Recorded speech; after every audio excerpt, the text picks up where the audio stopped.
Yo, yo, yo, yo, yo, yo, yo, YouTube, we back with another reaction video. And I'm doing Magic Johnson 75 stories, man.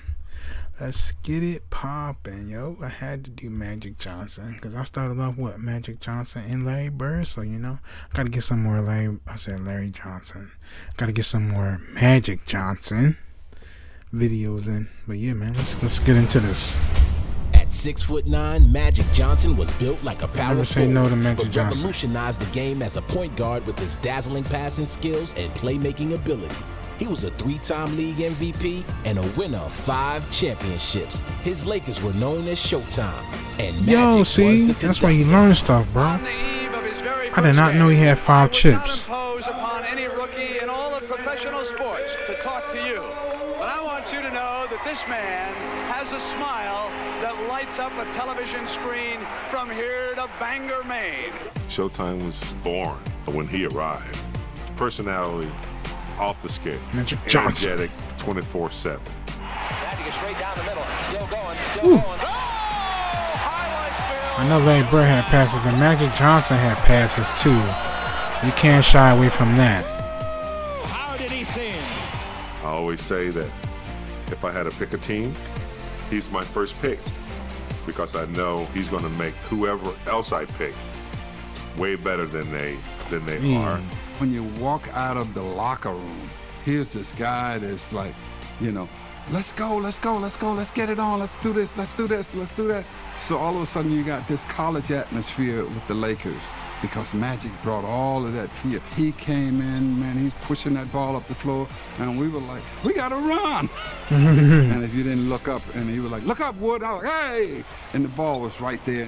When I went to the Great Western Forum, then watching Magic come down and do his thing, you know, and orchestrate his team and make them understand this way, this we gonna run this. And I mean, I was in awe, you know, and Don Nelson, he had called a timeout and had to take me out the game because he's like, I hope you're not going awe and watching him and not really playing.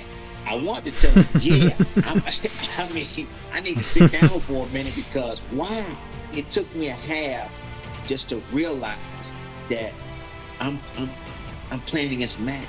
The one thing I think Magic brought that Lakers team is that he was a leader. After a while, you didn't look at his age because you looked at his basketball IQ. And it was as high as any coach that ever played this game, and some of the best with Jerry West and Bill Russell, just to name a few. His basketball height, this guy's 19 years old. So we knew he was special and it was going to be a lot of fun. And boy, it was almost like going on a Beatles tour or a Rolling Stones tour. Actually, it was a tour, man. It was a ride, and we all enjoyed it. Remember one time coming into Larry the Bird. huddle, and I played against Magic a number of times, and Dennis Johnson always defended Irving. And That's an walked epic up to me picture and right there, classic. Man, is that guy strong or what? I said, I know he don't look very strong, but he's pretty strong. And he goes, Jesus, he said, some of the things that he does out here, he said, there's no way I can stop you. He said, but don't you ever tell him. Magic Johnson changed so much about the NBA, starting with his position. Oscar Robertson had been a big point guard before him, but not a supersized point guard at 6'9". As a normal-sized point guard, what kind of a challenge did he pose? We had no shot. I mean, really, he was. He had the athleticism, he had the smarts, but then he had the 5th passing lane. So as a normal-sized point guard, right? You know, there's only 4 passing lanes. There's, you know, one here, one there, here, and there. Magic had a 5th passing lane that was right over your head because no matter how tall you were trying to be, he was looking down over you and saying, hey, James, I think you're open. Hey, you know, so he could just pick you apart. And he did. And every time you made a mistake defensively, I mean, Matt, every single time you made a mistake defensively, he made you pay for it. Definitely the smartest player, you know, at the point guard position that I ever played against.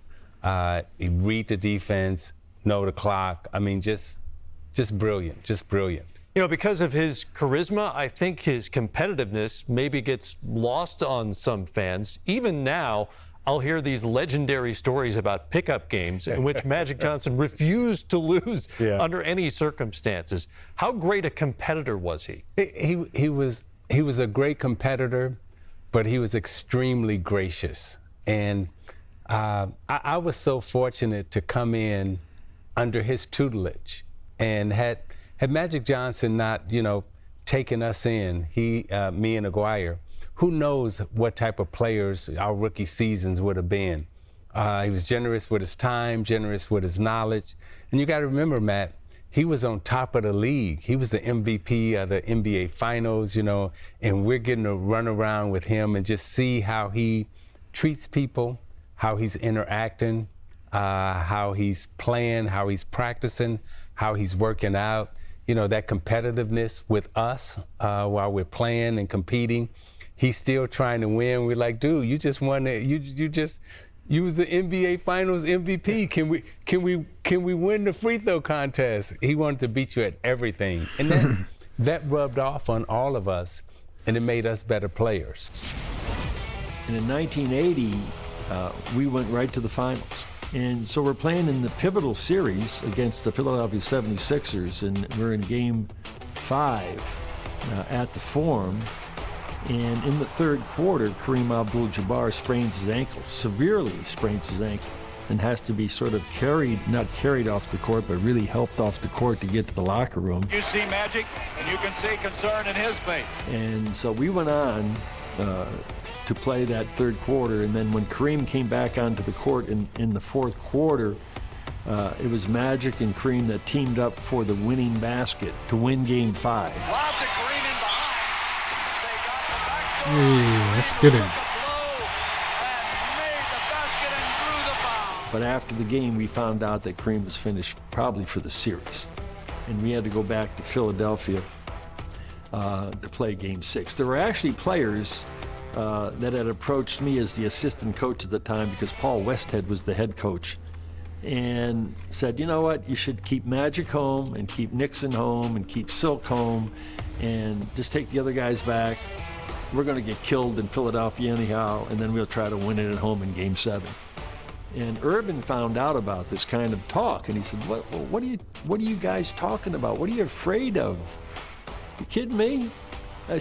He said, the next game that we're going to play is a game we can win a championship. We're going to defer that game and because we don't think we can go in Philadelphia and win without Kareem? Oh, he was beside himself. And I remember everybody getting on the plane and going back to Philly and then going to a walkthrough, our final walkthrough before we played game 6. And Paul Westhead put him at the center spot. And I remember when we got on the plane to go back to Philadelphia, Kareem used to sit in first class in seat 1A. That was his seat. Nobody else ever sat in seat 1A. It was an aisle seat. Gave him more leg room. And as soon as Urban got on the plane, he sat right in 1A.